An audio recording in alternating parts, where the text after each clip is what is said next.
One of the important things that LNG players need to be paying attention to in 2019, and this is something that's been discussed in the market for a couple of years, is the question of whether we will see soft market conditions this year. One of the big drivers of this, of course, is the nearly 49 million tons of liquefaction capacity that we expect to come online during 2019 on top of a very strong build last year. And at the same time, we're already seeing some other indicators of market softness. One of the more interesting ones, of course, is the fact that the price has been falling as we've gone into the winter. The price was very strong last year. The market had very aggressive buying for storage refill campaigns on the part of a number of buyers, and the price actually peaked in September just under $12.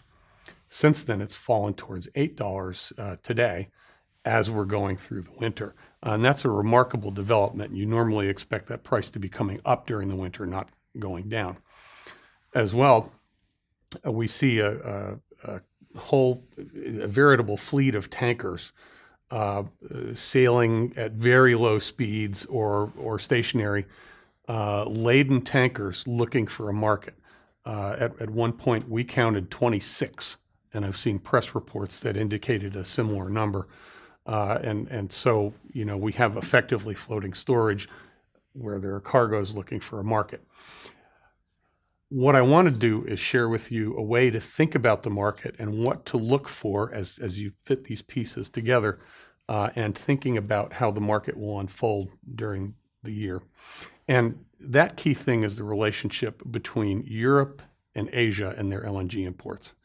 Now, we know the market is in Asia, and most of the Asian markets do not have alternative sources of supply. And so when they need that LNG, they're going to pull very hard on the market, and they're going to do that by competing on price to get cargoes.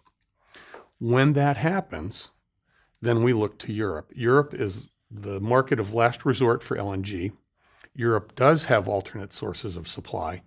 And when that happens, when you get a strong pull from Asia, European LNG imports are below expectations. The reverse is also true, and we're seeing some of that now. Asia is not pulling hard on the market.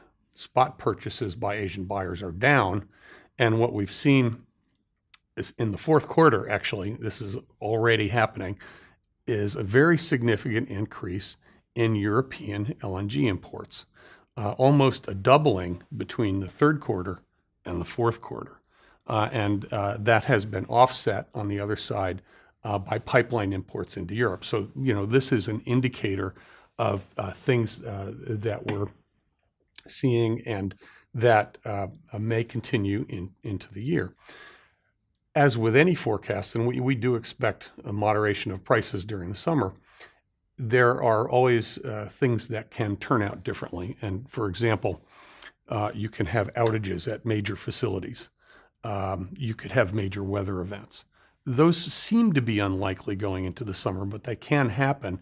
And in fact, we've already heard that as many as 4 liquefaction facilities may be shutting down for some unknown period of time for possible maintenance. And this is something that operators would do when faced with soft market conditions. But if a lot of them do it, they can tighten the market back up.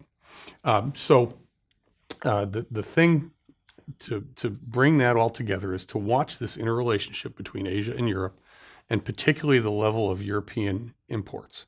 If those are running ahead of expectations, that's a sign that the market will turn out to be weaker than expected. And the reverse is also true. If they're running below expectations, a sign that the market is tightening. So using that key indicator and watching that, and you can see that in our data feeds, this is a good way to stay on top of the market as you're thinking about how to buy or sell cargoes in the year ahead.